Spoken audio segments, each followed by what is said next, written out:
Здравейте, приятели! Благодаря ви за положителните коментари, които са над 90%.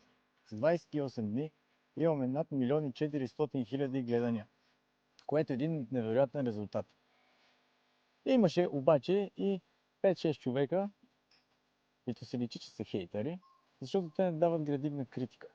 Аз приемам градивна критика.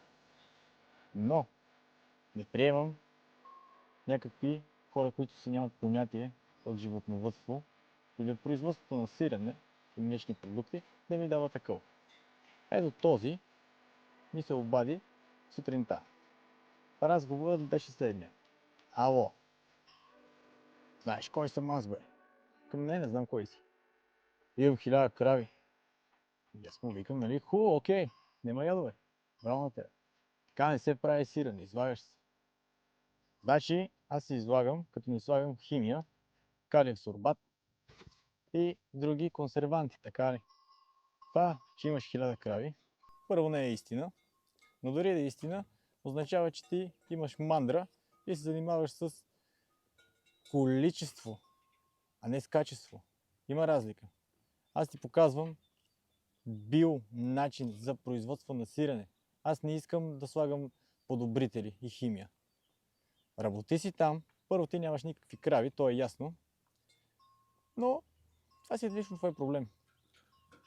Още един-двама хейтери имаше, които ми обясняват едно време, че е било наистина хубаво, не се е слагало нищо. В къщите, когато вашите баби и дядовци са произвеждали, да, те са го правили по точно този начин. Но това не означава, че в млекокомбинатите не са използвали 80-та година или 70-та година подобрители. Разбира се, че са слагали сухо мляко.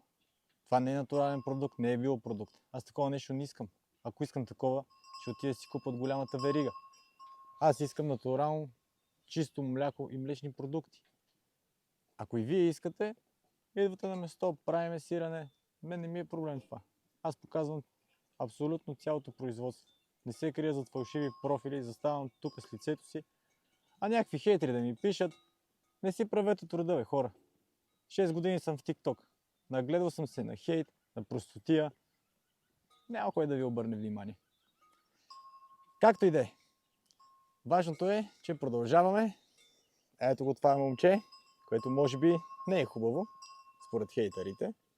Не е автентично калоферско. Нали? На такива глупаци няма какво да се обръща внимание. Продължаваме си напред и си действаме.